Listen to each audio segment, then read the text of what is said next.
আমাদের বাঙালি বাড়িতে সপ্তাহে দিন কাতলা মাছ হবে না, তাই কি কখনো হয়? আর কোনো দরকার নেই ওগুলোকে ফ্রিজের মধ্যে ফেলে রেখে ঝটপট বের করে নাও আর ম্যারিনেট করে নাও।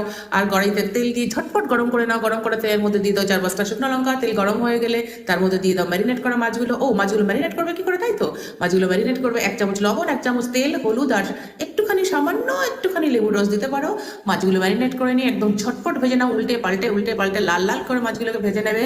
খুব ভালো করে ভেজে নিয়ে মাছগুলোকে নামিয়ে নাও। ওই নামিয়ে নেওয়া তেলের মধ্যেই দিয়ে দেবে তোমরা ফোড়ন। ফোড়নে কি দেবে বলে দিচ্ছি, সামান্য জিরে তেজপাতা, ব্যাস এইটাই। জিরে তেজপাতা ছাড়া আর কিছু দিতে লাগবে না। তারপরে দিয়ে দাও বড় বড় গোটা গোটা করে কেটে রাখা আলু। 2 থেকে 3টে আলু দিয়ে দেবে লবণ হলুদ। তারপরে ঝটপট করে ভেজে নেবে আলুগুলোকে। খুব বেশি ভাজার দরকার নেই, লাল লাল করে ভেজে নিলেই হবে। আর এরপরে দিয়ে দাও বাটা মশলাগুলো। বাটা মশলা আমাদের ঘরে যা যা মশলা থাকে, আদা পেঁয়াজ রসুন আর ধনে আর জিরে গুঁড়ো, ব্যাস এটা দিয়েই কষিয়ে নাও যতক্ষণ না তেল ছাড়ছে। কষানো হয়ে গেলে এর মধ্যে দিয়ে দিতে পারো গরম জল। খুব বেশি জল দেবে না, হালকা জল, যাতে আলুগুলো গলে যায়।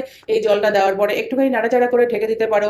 ঢেকে দেওয়ার পরে জলটা যখন খুব ভালো করে ফুটে উঠবে, ফুটে উঠলে দিয়ে দিতে পারো মাছগুলো। মাছগুলো দিয়ে আবার তোমরা ঢেকে দেবে যতক্ষণ না মাছগুলো সেদ্ধ হচ্ছে। মাছগুলো সেদ্ধ হয়ে গেলে একটুখানি গরম মশলা দেবে, লবণটা দেখে নেবে অবশ্যই, যদি ঝাল মনে হয় ঝাল দেবে, যদি ঝাল না লাগাতে চাও তাহলে ঝাল দেওয়ার প্রয়োজন নেই। আমরা অবশ্য যদি একটু ঝাল ঝাল পছন্দ করি বাঙালিরা, যতক্ষণ না কান দিয়ে গরম ঝাল বেরোচ্ছে। আর ধনেপাতা দিয়ে একটু ঘি দিয়ে নামিয়ে নিলেই গরম গরম ভাতের সঙ্গে দুপুরবেলা একদম চেটে পুটে খেয়ে নাও কাতলা মাছের আলুর তরকারি। ব্যাস হয়ে গেল। কি তাই তো? আর বসে না থেকে একদম জমিয়ে বসে লাঞ্চটা খেয়ে নাও আলুর তরকারি দিয়ে মাছের।